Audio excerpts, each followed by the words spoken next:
Welcome to Godsplaining, Contemplative Preachers, Contemporary Age. Each week, join the Dominican friars as they consider all things Catholic. Welcome to Godsplaining. This is Father Bertrand Janczyk, and I am joined by Father Gregory Pine. Say hi, Father Gregory. Hi, Father Gregory. And that's cute. Real funny. Oh, yeah. He's got jokes. He's got jokes. Yeah, hilarious. So I mentioned that I'm here in DC, as you all probably know, because we say that where we are for some reason, as if that matters. So where we're like tuning in from, like we're Globetrotters who just sit in our office all the time, except this time. So that's why I make mention of it, because Father Gregory is no longer in DC. Maybe he'll never come back, but he's gone for now. Father Gregory has moved over to Switzerland. So this is sort of like an international cast this week and for the foreseeable future. But yeah, so Father Gregory moved over, working on his doctorate. He'll be done in like 6 months, and then he'll be back in the States. And that's kind of it, right? So that's exactly how it works. Yep, it's like a big term paper. That's great. Yeah, how are things over in Switzerland? They're good. Yeah, I took a plane. Actually, I took 2 planes, which were like I don't know exactly how to describe them. It was me and 7 of my closest friends, each of whom had 8 rows of the airplane, because going to Switzerland is not permissible unless you have a visa, which visas are hard to get and take forever. So that was great. I had a row that I could theoretically have slept on, but instead I just waited until morning, which is my favorite strategy. And then, since coming here, I've been received warmly by the Dominican community. It's an international house. We have priests from Italy and India and Australia and the Netherlands and Belgium and France and all kinds of places. The Swiss, obviously. Any Swiss? I was just gonna. No, it's a strictly no Swiss house. No, yeah, they're Swiss. And I would say that things here are as you might expect, except they don't eat breakfast cereal. Instead, they eat like cheese, which is weird. It just feels like a little early for cheese, just straight cheese, I get it in an omelet, but they're like, here is the cheese bucket. You're like, good night. So they, stuff takes getting used to, but it's a recognizably Dominican community, and they pray and they study St. Thomas, and it's a good place to be. That's great. Yeah. So great to hear. Yeah, Thank really you. Wonderful. Thanks. Father Bertrand, Yeah. You hosted a retreat this past weekend at the Dominican House of Studies. I was there for part of it, but I did. how was it? Yeah, it was great. It's always tough, like saying it was great when it was something that you kind of put on. So without like a lot of back battery, as you might say. I am great. But great me. I'm kind of the new thing in the church right now. So the retreat was really great. No, but it was awesome. It was called Choosing Well, Practical Wisdom in an Unpractical Time. I think that was the title, or age. I don't remember the last word. But it was taking a look at St. Thomas on the virtue of prudence and how to basically, without using the word discern well, make good life choices based on sort of a Thomistic understanding of the person and the virtues. So we had 5 great conferences, weekend of liturgy. It was good time for like fraternity, if you want to call it that, with our meals and stuff like that as a group. So it was great. I really enjoyed it. I think that the people who came enjoyed it. Hopefully it was helpful. Who knows? But yeah, I think we'll hopefully do something. This was co-sponsored with the Thomistic Institute. So that I think we're looking to see how we can do it again in a different form or same form or what. But that's always good when people want to do it again. So there it is. And then this week, I guess, looking forward, that's kind of that's where we are for the semester. So the rest of the fall, we had a vocation weekend again, but the rest of the fall is kind of less event heavy. Just a lot of Christmas carols, getting ready for the season, that sort of thing. So yeah, Got it. A lot of fun. Perfect. Mm-hmm. Yeah. Excellent. Nice. Yeah. Great. All right. Well, enough about us. Let's talk about Can't say that out loud because then they can say in their minds, I had enough of you 3 minutes ago. Don't give them the opportunity. Well, I just want to, affirm their thoughts that they too are tired of hearing about us. So On to the episode. So this week on the episode, we want to talk about a sort of a hot take, a hot topic that's been I guess on the mind of a lot of Catholics lately, and that is the Holy Father's comments on civil unions that he made last month in October. I guess he made them a lot earlier, but they were aired in this documentary Francesco last month. So I think what we wanted to do is to talk about how it is that we as Catholics should sort of respond to these sorts of things, to these comments in particular, but also I think it's more important, or not more important, but also just as important to sort of equip ourselves with the tools and the ability to sort of respond prudently, but in truth and in charity. So I think, why don't we do that by first, let's set the scene. Let's kind of review real quick with what happened, and then we could talk about our response and how that should be handled and how our reaction. So I guess just by way of setting the scene, there were two lines that the Holy Father said. So we're just looking at, if you were just to look at the video, not any comments afterwards. And these are the two things that he said. He said, first, that homosexuals have a right to be part of the family. They're children of God and have the right to a family. Nobody should be thrown out or be made miserable because of it. And then the second thing that he said, I'm not sure the duration or the space between the two. I didn't watch the documentary. I just read parts of it. The second thing that he said is, what we have to create is a civil union law. That way they are legally covered, they being homosexuals, referring to the last quote. So there we have it, two things about homosexuals being part of a family and having the right to a family, but also the big thing is that at least has been captured in the headlines as this thing on creating civil union law. So let's I don't know, I guess talk about that. Father Gregory, why is this problematic? Why is this not problematic? What's the deal here? Yeah, I think that so one can speak initially of how this sounds to the ordinary hearer. So when something like this appears at the top of your news feed, it causes in you a certain reaction. So before you even begin to unpack it, I think it's good just to kind of be honest or genuine, sincere about how that makes one feel, and either to validate that feeling or perhaps to seek to correct it. So I think that because same-sex marriage and because like this idea of civil unions has been something about which the Holy Father has spoken previously, and in the American context, it's something that we thought a lot about up until 2015 and then have thought about in different ways since. So we read these things, and I think a lot of Catholics at the outset feel bewildered, right? Maybe that's not the most helpful word because I don't even know what it means. Like just confused and maybe a little bit like frustrated or even betrayed. Like those who find themselves engaged in culture wars, right? Who are trying to defend the church's teaching, whether it be about family or life or about sexuality. They see things like this from the Holy Father and they feel as if, as if they're not being supported from the upper echelon. And that for many people just can be really difficult, just can be really saddening. And so I think it's good just to kind of acknowledge it at the outset, to say like, these are things that were said, and that's tough for a lot of people to hear. And it's not because you're a bad person, right? And you don't intuitively think immediately to the theological implications of everything that was said and how it can be squared with church doctrine and ... play that out until its nth degree. But it's just because this seems at face value, and we're going to kind of dive into how it is, in fact, how it's something that's contrary to like enunciated church teaching. And before even getting into all the matters of like authority and what level of authority it ranks in, just to start there, right? This is something that people see, they find it saddening, frustrating, they feel somewhat undermined by it, and then they're told oftentimes you shouldn't feel that way, which I think is not how we want to begin.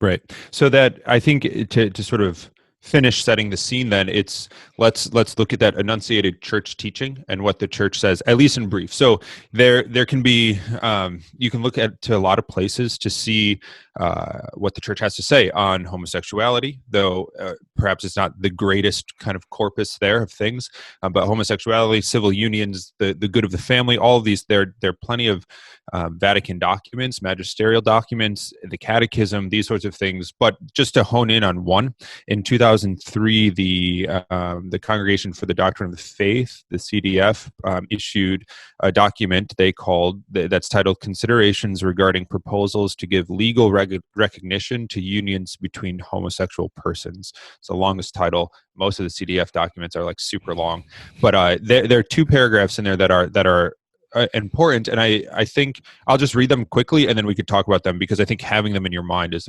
important too, rather than just saying look at paragraph 11 and 5. So paragraph 11 reads, "The Church teaches that respect for homosexual persons cannot lead in any way to approval of homosexual behavior or to legal recognition of homosexual unions. The common good requires that laws recognize, promote, and protect marriage as the basis of the family, the primary unit of society. Legal recognition of homosexual unions or placing them on the same level as marriage would mean not only the approval of deviant behavior, with the consequence of making it a model in present-day society, but it would also obscure basic values which belong to the common inheritance of humanity. The Church cannot fail to defend these values for the good of men and women, for the good of society itself." And then that was paragraph 11, and 5 reads much shorter. "One must refrain from any kind of formal cooperation in the enactment or application of such gravely unjust laws, and as far as possible from material cooperation on the level of their application." So essentially paragraph 5 is saying that one cannot participate in the propagation of civil union law or homosexual marriage law. So you have what the Holy Father said in 2019, that was filmed in 2019, this interview that came out in 2020, but it stands, when you read these things, against what the Church teaches officially in our official teaching on this from the 2003 document. So it begs the question then, what did the Pope do? Did he make a mistake? Is he wrong? Is the Church wrong? Is Church teaching changing? And this is, I think, where the frustration that Father Gregory was speaking of, the frustration, the confusion, the bewilderment, I don't know what that word means either, but all of that, this is where the source is, because there are clearly things at odds here. So at least by just beginning to dive into that, Father Gregory, what to make of that? What should we make of these two things that seem to, contradict one another? Yeah, I think that maybe just to start with the Pope's own political prudence. So if you've read anything about the matter, you know that while serving as the Archbishop of Buenos Aires, Cardinal Bergoglio advocated for, or at least he kind of sailed the idea out among his bishops' conference, that they might back civil unions as a kind of stopgap. So there was some kind of popular movement or some, like a jurisprudential movement in the direction of same-sex marriage. And he thought that it would be a good stopgap to maybe work for recognition of civil unions, so that way the state did not advance towards marriage, because he was concerned that by advancing towards marriage, then the nature of marriage itself is obscured, or the meaning of the nature of marriage is obscured. So to propose this as a kind of compromise, as it were.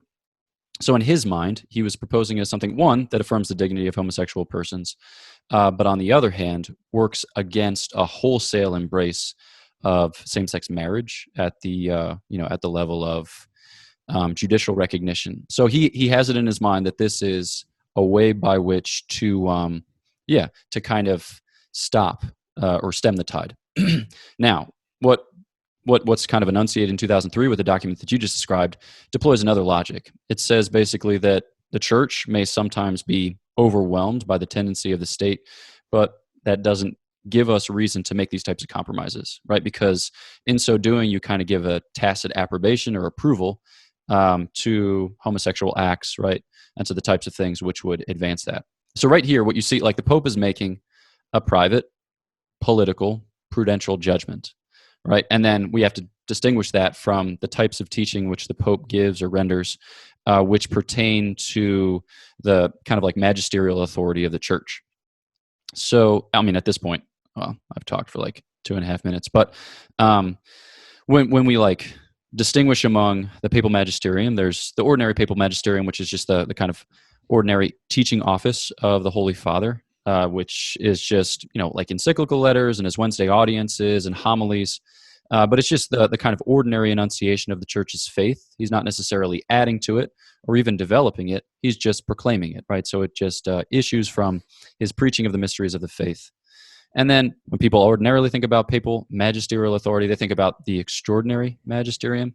And this would be when the Holy Father would pronounce something ex cathedra, from the chair of Peter, and pronounce something as to be held with divine and Catholic faith that formally was not enunciated in that way. So it's not that, again, that he's adding something, but it is a kind of statement that the church's doctrine has been clarified in such a way that he now feels the confidence, doesn't feel the confidence by virtue of his own prudence, but the Holy Spirit has given him the charism to state this as such. And so you can think here of like the doctrine of the Assumption of the Blessed Virgin Mary, which was stated in this way in 1950, where it was consciously proclaimed by the Holy Father as something pertaining to the extraordinary magisterium.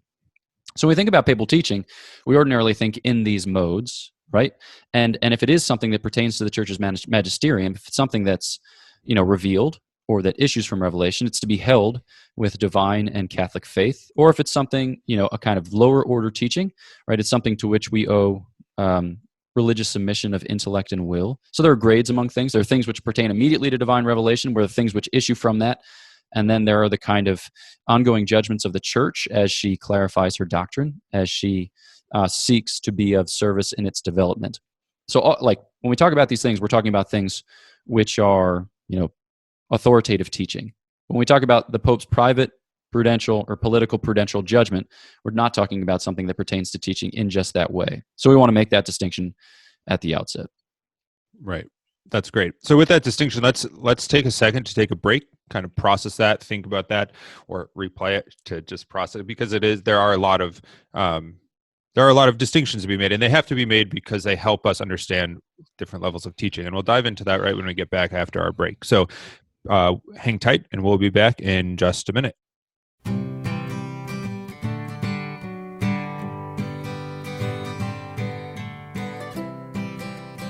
This is Godsplaining. Get up to date on all our latest episodes at opeast.org/Godsplaining. Welcome back to Godsplaining. This is Father Jacob Bertrand, and I'm here with Father Gregory, and we've been talking about the Holy Father's comments on civil unions and homosexual marriage, as well as civil unions, really, that he made in a documentary that came out last month, and how that squares against what the Church has to teach in an official capacity. And just before the break, Father Gregory laid out for us the difference between the Pope's, or really anybody's, but the Pope's, because he has the ability to speak in a formal or an official way, ex cathedra, in an infallible way. But the difference between his private, political, prudential comments or theological opinions or these sorts of things, and the ordinary and extraordinary magisterial teaching. So I think in people's minds, or even here, I was going to make this example by way of just to help clarify the difference here, right? So an even more formal example, we can look at when Pope Benedict was still on the chair of St. Peter. He wrote 3 books, the Jesus of Nazareth series, sort of scriptural commentaries on the life of Jesus. And though he was Pope and he was writing these, he was clear to make the distinction that these are not papal sort of dogmatic teachings. They're his theological opinions, thoughts, musings. So even though they were published in books and these sorts of things, just because the Pope says or writes or publishes something doesn't mean that it's all on the same level of teaching. I think a lot of us know this, but it's sort of a question, okay, what level then?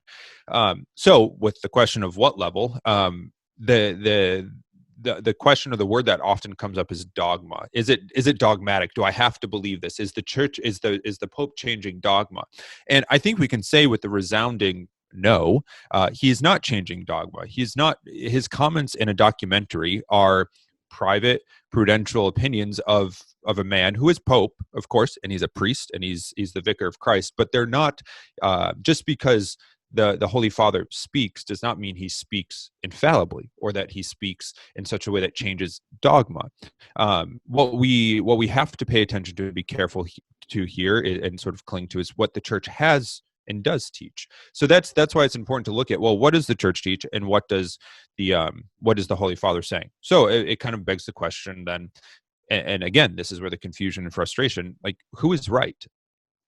Is there a side? Do we have to come down as Catholics? Is there a side that we have to come down on? Is there a line? And is there the danger here?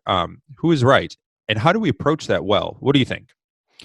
Yeah, I mean, certainly this is the type of question that's kind of perilous to propose and perilous to answer, because with it comes the judgment that, I'm right and this other person, in this case, the Holy Father is wrong. And I think that in our age, we are nervous to make judgments that seem intolerant, right? We're nervous to make judgments that seem dogmatic, right? Because that's often used as a negative characterization of the claims that some would make. Anything that could suggest that I'm doing it better than you seems like a kind of what to say, condescension, or it seems to be patronizing. It seems to be arrogant, right? But I think that at the root of that is a kind of lack of certainty that the Lord Jesus Christ reveals, and that we're capable of receiving that revelation, and that our minds, by virtue of faith, are actually, capax veritatis. We're able to grasp the truth, to make judgments about it, and to deploy it in ways that lead us into right worship and right belief. So I think, I think in this instance, I realized too with the description of authority. I don't know that I ever used the word infallibility, but I probably should at a certain point, because that's the pertinent concern. Which thing was defined by the First Vatican Council in one of the two documents published by that council, and it, like Father Jacob Bertrand said, it's something that pertains to dogma, or the formulation that you sometimes hear is as things concerning faith and morals. So when the Holy Father clarifies something concerning faith and morals, and he does so infallibly, from the chair of Peter, those would be the types of things which would pertain to his extraordinary magisterium. So apologies for that omission. I'm abashed and embarrassed. But getting back to the present issue, I think that we can just simply say that in this matter, the Holy Father's judgment is at least limited and potentially misleading for his auditors, and more strongly, that it's wrong, right? Insofar as it does not square with the Church's enunciated teaching, insofar, one could say that it sounds like the type of political strategy which could be deployed, and you might see how it would play out, but as a kind of act which instructs the faithful, it has other dimensions for which the CDF takes account. Like this could be something that's easily misinterpreted, and so could give scandal to those who would think the Church now has changed its position on homosexuality, and as a result of which, right, may be developing beyond the bounds of what development was formerly construed as. So this would be the type of thing we can say is wrong, and certainly as the kind of tide has increased in strength over the course of the last decade, you can see the reasons for which. I don't know if that's clear, but Father Jacob Bertrand, you have a way of certainly clarifying things which I say that are muddy. I don't know if that's true, but thanks.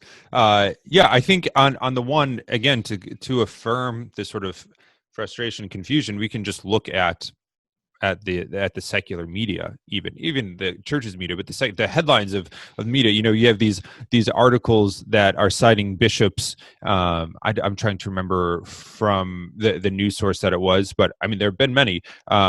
The Daily Mail was one that I was looking at in the UK that cites a handful of American bishops, Cardinal Burke, Cardinal O'Malley, Bishop Tobin, as sort of responding against what the Holy Father said in the documentary. And then you have others, America Magazine, sort of touting this as a great victory for LGBT, gay, Catholic rights in the church, and these sorts of things. So it's clear that people are coming down on different sides of this, which means that it requires clarification. Because part of the grace of Christ's headship in the church is not confusion, but clarity, unity.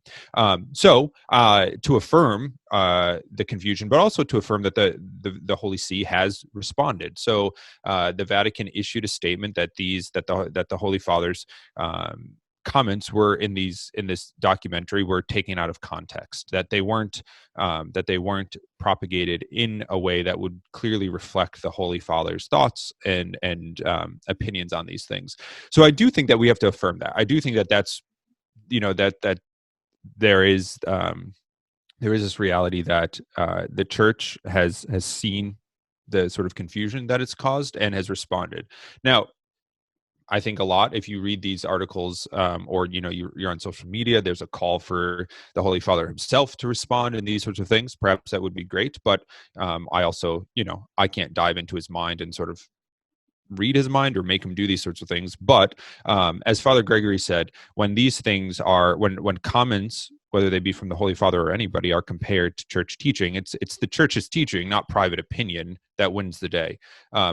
And the church has held fast to this. Of course, the Holy Father has held fast to this. Perhaps has not clarified on this particular thing, but hasn't said that the church's teachings are changing or these sorts of things. So, yes, we can say there was a really good article that I read. Again, I'm forgetting where it was. I think it was from the Archdiocese of New York, and it was put out just after the comments, not as an official statement of the Archdiocese of New York, but somebody working for the Archdiocese who blogs, saying that yes, people can make mistakes, and the Holy Father made a mistake in what he said and in the presentation of what he said. So there it is. That's it. But I think what I really liked about that article, more than sort of like finger wagging, which it wasn't, but more than our finger wagging, is that the author says that we respond to that in charity, that we respond to that in love. And I think the reality is that we can't love without truth, and that truth can't exist without love. So it's a matter of finding that reality, that affirming the truth, not just the truth of what the church teaches, but the truth of, this is included in that, the truth of who we are as human beings, of what gets people to heaven, how God has made us and how Christ has saved us, but also loving in that. So as not to fall into the trap, which is a trap of the devil, of sort of seeding, right? That's the right word. Seeding division, of creating division, of stirring the pot just for sort of like a Twitter quote or something like that. I want to be clear. That's not me saying, oh, it's no big deal. We shouldn't react to what comes out of Rome or the Holy Father or other bishops or priests, but the end game ought not be dissension or division or mudslinging, these sorts of things. Yeah, as you're talking, I just have two kind of brief thoughts by way of addition. One is just to recognize that, of course, things are going to get spun in a polarized political atmosphere in which we currently live. And everyone is going to want to interpret things according to his or her own particular bent. But just to be cognizant of the fact that people approach these comments from different traditions, and they're wont to interpret according to that tradition, according to their own formation, according to their own life's history. And I think that as Catholics, we're accustomed to speak kind of metaphysically, whereas I think a lot of our peers are not. They're more accustomed to think and to speak therapeutically. And I don't mean either of those things. I don't mean like metaphysical good, therapeutic bad. I just mean that's the kind of cast of mind. So when we describe things, we describe them in terms of being. So we say, this is the type of thing which is consonant with friendship with the Lord Jesus Christ. This is the type of thing which is not consonant with with friendship with the Lord Jesus Christ. And as a result of which, we're going to promote those things which advance friendship with the Lord, and we're going to decry those things. We're going to caution against those things which undermine it, right? So we're not speaking about what could be, we're just speaking about what is. And in that, you want to affirm the dignity of persons who struggle with same-sex attraction, or maybe don't struggle with it, just wholly embrace it. You want to affirm the dignity of them without being condescending again or patronizing, but to affirm their dignity while challenging them to holiness, right? Challenging them towards flourishing. And if the Lord Jesus reveals what is true, and if that truth can beget in us goodness, right, which forms in us the desire for God and cultivates in us a relationship with the most blessed Trinity, then those things should be proclaimed, right? Because we have in our tradition an abundance of riches which are for people's happiness, even if they might initially receive them as hard as they might, or they might initially receive them as a rejection of who they are and what they love. We should continue to proclaim that truth in ways that are accommodated to their reception, but that don't water down its truth or its compellingness or anything like that. So I think that's just there's differences in the way that we speak and are accustomed to hear, and that some of our peers speak and are accustomed to hear. When I say therapeutically, I mean they think typically about how words make people feel and how words give hope for the future. In some of the articles that you read, you heard people saying, this is great. This is just wild to hear this from the Holy Father. It really gives hope for the future. But then the question is, hope for what? Because the church is never going to teach that same-sex marriage is permissible. It's never going to teach that, same-sex acts are sanctifying. It's never going to teach some of the things which seem to, lie in store in the minds of these authors. So that's just to give a false hope. And as a result of which, it's not charity, it's just, it's a kind of, magical thinking, which should be corrected, right? Again, not sanctimoniously, not with finger wagging, but in generosity and in love, and with like real sincere concern for those who are involved and those who struggle. So that's just to speak a little bit about the metaphysical and a little bit about the therapeutic, just to be cognizant of that in the way that we way that we address it. So I think having laid the scene, having given our sort of thoughts and opinions on the matter, perhaps just in the last couple minutes of the episode, and we kind of touched on this already, but perhaps we can do so in a more orderly way. But just our what is, I think, I know for me, as you know, as a priest and as a Catholic, I find myself having to respond a lot and in different ways than people who aren't religious or out in the world, or those who are out in the world. I mean, I respond in a sort of more, I guess, formal way. Like I don't have to sit in an office and sort of be asked questions by non-Catholics and these sorts of things. So that it does, you know, there's a difference. So, but what I guess one of the things that we had in mind was to summarize a kind of like what should be the Catholic response then when to this, both internally, what should be my response, but also what should be how should I respond to others when I'm asked questions, when I'm, you know, that kind of thing. Any thoughts on that, Father Gregory? Yeah. I think on the one hand, you know, there's this kind of mentality of those who would just not entertain any thought of it, just like read nothing that the Holy Father publishes because it could be potentially upsetting. Then there are others who kind of dive deep into everything there is to be consumed or read about the matter and may be thrown for a loop or find themselves very absorbed by those things. I think there's a middle course. There's a middle course to be charted, which, you know, means having some knowledge about contemporary things, but ultimately always trying to connect them to, a vision which embraces eternity, right? To see them as pertaining to our destiny to become saints, right? So to kind of look at them in terms of the unity of the church, in terms of the work of sanctification. And I think that, like, you know, what are the interior dispositions that we cultivate? I think, you know, some of us are more disposed to just fight. We're ready for a good confrontation. I think some of us are more disposed to accommodate.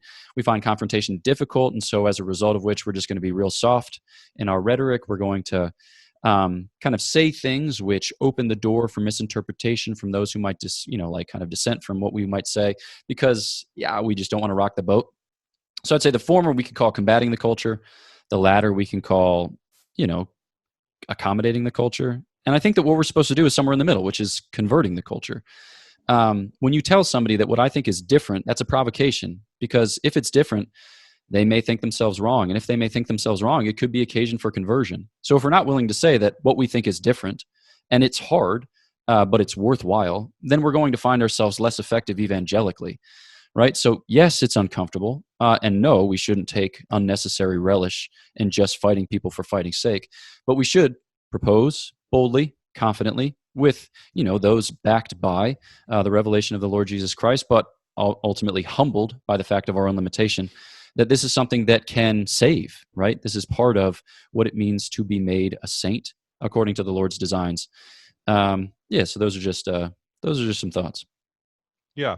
I guess just to echo some of that, I think that for looking at ourselves and then looking at our response to others, that we should model our response approach this on that of the church. If we look at the history of the church and how the church sort of answered questions about the faith, about dogmatic questions, even in the early times, these came when there was provocation, when there was a question to be answered. The church didn't just sit down and say, here's the list of dogma.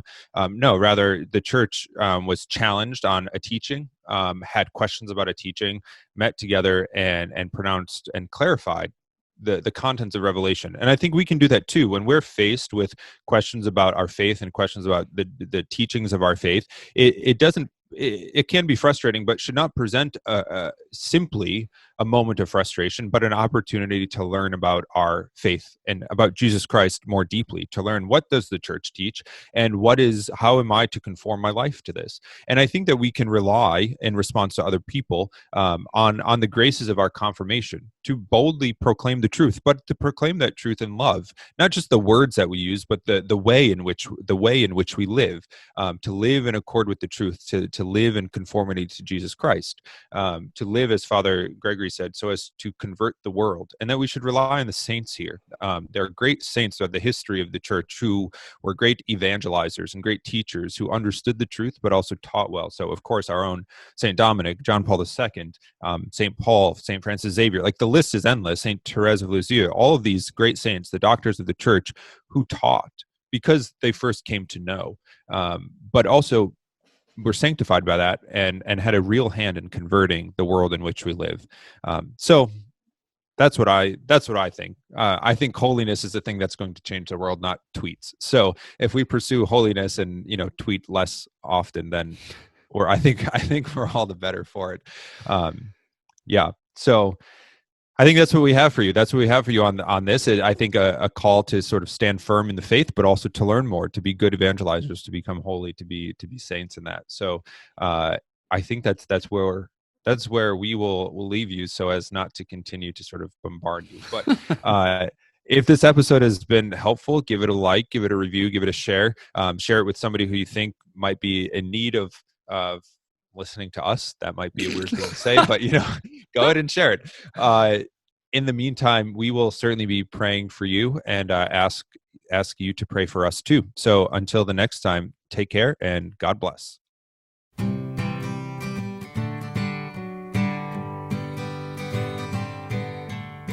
Thanks for listening to Godsplaining, a work of the Dominican Friars of the Province of St. Joseph.